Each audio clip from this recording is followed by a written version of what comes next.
வடகிழக்கு நாடுகள் மாத்திரமல்ல, ஏசிய நாடுகள் மாத்திரமல்ல, அரபு நாடுகள் மாத்திரமல்ல, அமெரிக்க, ஐரோப்பிய நாடுகளிலும் எரிபொருள் தட்டுப்பாடுகள், வாயு தட்டுப்பாடுகளால், பல பொருட்கள், கப்பல் சேவை தட்டுப்பாடுகளால், இது அரிசிகளிலிருந்து உணவுப் பொருட்களிலிருந்து அத்தனை தட்டுப்பாடும் உலகளாவிய ரீதியில் ஏற்படுவதற்கு வாய்ப்பு இருக்கிறது.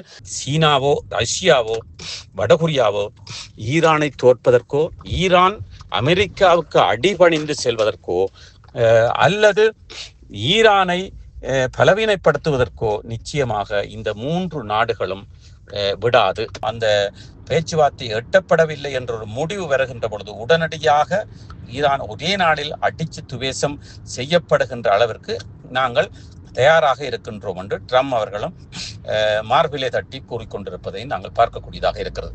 அதாவது பெஞ்சமின் அவர்களையும் டொனால்ட் ட்ரம்ப் அவர்களையும் கொலை செய்தால் $58 மில்லியன் சன்மானமாக தரப்படும்.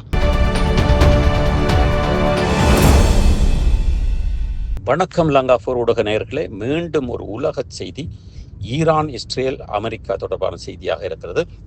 வினோதமான செய்தியாகவும் இருக்கிறது. இப்படியான செய்திகள், இப்படி போன்ற செய்திகள் பரவலாக அமெரிக்காவில் இருந்த அனைத்து தலைவர்களுக்கும் வந்த செய்தியாக இருக்கிறது.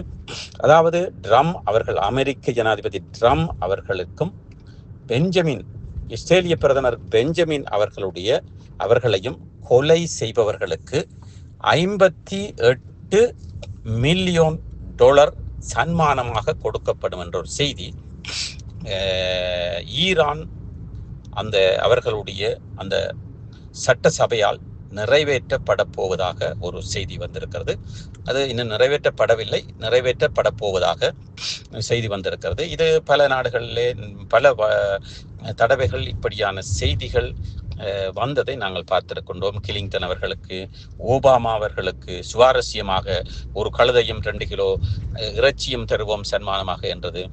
ஏன் சதாம் ஹுசைன் அவர்களை பிடித்து தருபவர்களுக்கு $25 மில்லியன் தருவதாகவும், அதே வேளையிலே ஒபாமா பின் லாடன் அவர்களை பிடித்து காட்டி கொடுத்து தருபவர்களுக்கு அல்லது கொலை செய்பவர்களுக்கு $25 மில்லியன் தருவோம் என்றும், இப்படி பல வகையாக பலருடைய செய்திகள், சன்மானங்கள் அறிவிக்கப்பட்டது. அமெரிக்க அரசும் அறிவித்திருக்கிறது. இது புதிதாக ஈரான் அரசு பெஞ்சமின் அவர்களுடைய தலையையும், அதாவது பெஞ்சமின் அவர்களையும் டொனால்ட் ட்ரம்ப் அவர்களையும் கொலை செய்தால் $58 மில்லியன் சன்மானமாக தரப்படும் என்று கூறப்படுகிறது. ஆனால் அங்கே ஒரு சிலரை காட்டி கொடுத்ததற்கு அமெரிக்க அரசு சிலருக்கு அந்த சன்மானத்தை கொடுத்ததாகவும் கூறப்படுகிறது. அதாவது சதாம் ஹுசைனை காட்டி கொடுத்தவர்களுக்கு அந்த சன்மானம் கிடைத்ததாகவும் $25 மில்லியன் கொடுக்கப்பட்டதாகவும் கூறப்படுகிறது. அந்த வகையில் நாங்கள் இங்கே பார்க்கின்ற விடயம், ஈரான் ஏதோ ஒரு நோக்கத்தை நகர்த்தி கொண்டு செல்கிறது. ஈரான் புதிதாக இப்பொழுது அந்த ஹர்முஸ் நீரிணைக்கு அடியால் போகின்ற, கடலுக்கு கீழால் செல்கின்ற அந்த இன்டர்நெட் கேபிள்களை அழிக்கப் போவதாகவும், அதாவது ஏதாவது அமெரிக்கா அதற்குள் வந்தால் தாங்கள் அழிப்போம் என்றும் கூறப்படுகிறது. அந்த வகையிலே ஈரான் தன்னுடைய அந்த பலத்தை பல வழிகளிலே யோசித்து அமெரிக்காவை அடிபணிய வைக்கின்ற அளவிற்கு இப்பொழுது ஈரான் சற்று முன்னேறி கொண்டிருக்கிறது கூற வேண்டும். இந்த ஈரானுடைய இந்த இப்படியான செயற்பாடுகள் அல்லது இப்படி நடைமுறை அல்லது இப்படியான அந்த மிரட்டல்கள் அல்லது இப்படியான அந்த நகர்தல்களுக்கு சீனாவும் ரஷ்யாவும் தான் உதவியாக, மூளையாக இருந்து கொண்டிருக்கிறார்கள் என்று ஒரு பக்கத்திலே அமெரிக்க சார்பான ஊடகங்கள் கூறிக்கொண்டிருக்கின்றன. அந்த வகையில் நாங்கள் பார்க்கின்ற பொழுது உண்மையிலே நாங்கள் அந்த செய்தியை நாங்கள் ஆமோதிக்கத்தான் வேண்டும். அவர்களுடைய நட்பு, அவர்களுடைய சந்திப்புகள் அதனை மறைமுகமாக காட்டிக்கொண்டிருக்கின்றன. எது எப்படியாக இருந்தாலும் இந்த ஹெர்முஸ் நீரிணைக்குள் அமெரிக்கா புகுந்தால், ஆனால் அதை வைத்துத்தான், அதன் பிற்பாடுதான் அமெரிக்க ஜனாதிபதி கூட இப்பொழுது இந்த போர் நிச்சயமாக நடைபெறும், ஈரான் தங்களுடைய கட்டுப்பாட்டுக்குள் வராவிட்டால் என்று தங்களுடைய படைகளை, தங்களுடைய கப்பல்களை, வானூர்திகளை, அவர்கள் போர்க்கப்பல்களை அந்த எல்லையை தாண்டி வேறு வேறு எல்லைகளை தரித்து வைத்துக் கொண்டிருக்கிறார்கள். ஏதாவது பேச்சுவார்த்தை மறைமுகமாக நடைபெற்று கொண்டிருக்கிறது, நகர்ந்து கொண்டிருக்கிறது. இருந்தாலும் அந்த பேச்சுவார்த்தை எட்டப்படவில்லை என்ற ஒரு முடிவு வருகின்ற பொழுது உடனடியாக ஈரான் ஒரே நாளில் அடிச்சு துவேசம் செய்யப்படுகின்ற அளவிற்கு நாங்கள் தயாராக இருக்கின்றோம் என்று ட்ரம்ப் அவர்களும் மார்பிலே தட்டி கூறிக்கொண்டிருப்பதை நாங்கள் பார்க்கக்கூடியதாக இருக்கிறது. இருந்தாலும் கூட ஈரானை பொறுத்தவரையில் ஈரானுடைய பலம் மாத்திரம் ஈரானுடைய பலம் அல்ல. ஈரானுடைய பலமே ரஷ்யா, இஸ்ரேல், வடகொரியாவினுடைய நட்பு. ஏன் அப்படி கூறுகின்றோம்? ஏன் அவர்கள் உதவி செய்ய வேண்டும் என்று நாங்கள் பார்க்கின்ற பொழுது, ஈரான் அழிக்கப்பட்டாலோ, அமெரிக்காவுக்கு அடிமையாக்கப்பட்டாலோ, ஈரான் பலவீனப்படுத்தப்பட்டாலோ, அந்த எல்லைக்குள், அந்த பிராந்தியத்துக்குள் அமெரிக்காவினுடைய ஆதிக்கம் பலத்துவிடும். பெரிய அளவிலே அவர்கள் பலமாகி விடுவார்கள். அதை தாண்டி அமெரிக்கா பலமாகிவிட்டால், ஈரானை அழித்தோ ஏதோ ஒரு வகையிலே அந்த பிராந்தியத்திலே அவர்கள் பலமாகி விட்டார்களாக இருந்தால் இஸ்ரேல் பலமாகியதற்கு சமானம்.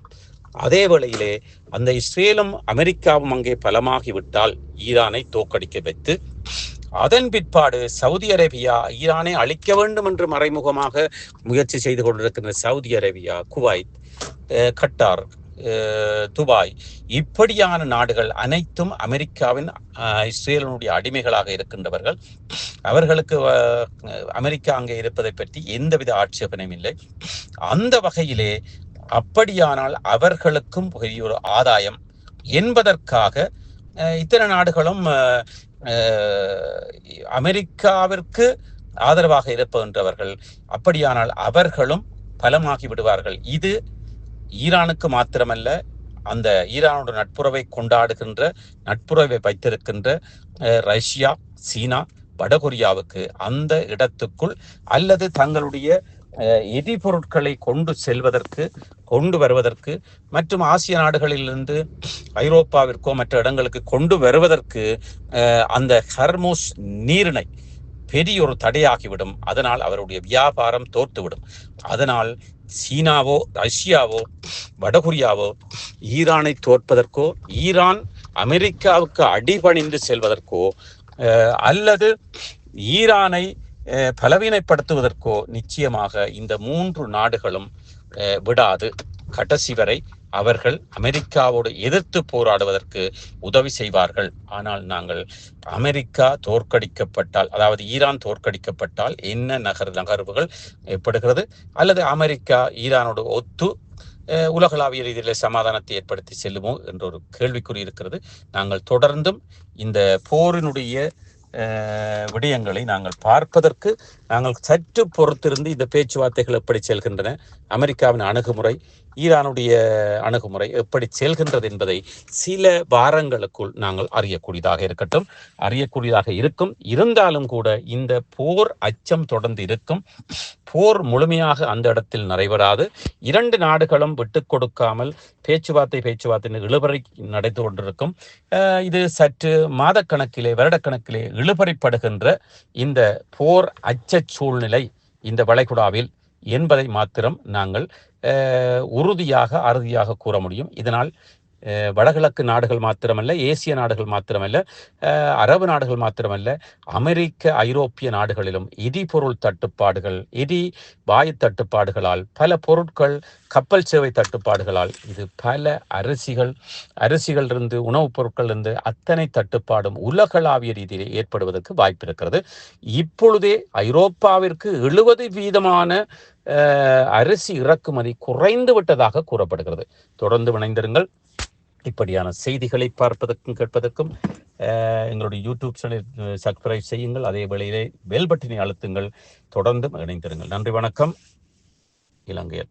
சுவிட்சர்லாந்துல வீடு வாங்க போறீங்க, இல்ல ஆல்ரெடி உங்களுக்கு அங்க வீடு இருக்குன்னா இந்த வீடியோ உங்களுக்காக தான். ஸோ ஸ்கிப் பண்ணாம ஃபுல்லா பாருங்க. ஒரு மனிதனுக்கு வீடு அப்படிங்கிறது ரொம்பவே அத்தியாவசிய தேவைகள்ல முக்கியமான பங்கு வகிக்கிறதே இந்த வீடு தான். ஸோ அப்படி வீடு வாங்குறது, விற்கிறது, இது சம்பந்தமா உங்களுக்கு இருக்கிற நிறைய ப்ராப்ளத்துக்கு சொல்யூஷன் தர ஒரே இடம் தான் உங்கள் செல்வாசக். Your future our vision. இப்போ சுவிட்சர்லாந்துல வீட்டோட வட்டி விகிதத்துல வந்து நல்ல மாற்றம் வந்திருக்கு, நிறைய குறைஞ்சிருக்கு. ஸோ நீங்க ஏதாவது அக்ரிமெண்ட் போட்டு வச்சிருக்கீங்கன்னா இப்பவே அதை ரெனிவல் பண்ணி மாத்தி வச்சுக்கிட்டீங்கன்னா உங்களுக்கு நிறைய ப்ராஃபிட்ஸ் இருக்கும். ஸோ இது சம்பந்தமா உங்களுக்கு ஏதாவது அப்டேட்ஸ் வேணும், இந்த மாற்றத்துல உங்களுக்கு ஏதாவது டவுட் இருக்கு அப்படின்னா மறக்காம ஸ்கிரீன்ல தெரிய நம்பருக்கு கால் பண்ணுங்க. சுவிட்சர்லாந்துல நீங்க வீடு வாங்கணும் இல்ல வீடு விற்கணும் அந்த மாதிரி ஏதாவது உங்களுக்கு தேவைகள் இருந்தா மறக்காம எங்களை காண்டாக்ட் பண்ணுங்க. உங்களோட எல்லா தேவைகளையும் உங்க ஃபேமிலியில ஒரு மெம்பரா இருந்து நாங்க பார்த்து பண்ணி கொடுப்போம். இது உங்கள் செல்வாசோக். இச்செய்திகளுக்கு பிரதான அனுசரணை செல்வாசோக் இமோபிலியன், சுவிஸ் நாட்டில் முன்னணி நிறுவனம். தொடர்புகளுக்கு 07951464428.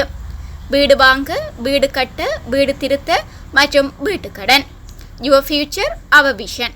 இது போன்ற மேலும் பல முக்கிய சுவாரஸ்யமான செய்திகளை அறிந்து கொள்ள லங்காஃபோ யூடியூப் சேனலை சப்ஸ்கிரைப் பண்ணுங்கள்.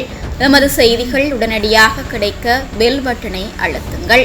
அத்தோடு எமது செய்திகளை மற்றவர்களும் பார்வையிட ஷேர் செய்யுங்கள். நன்றி.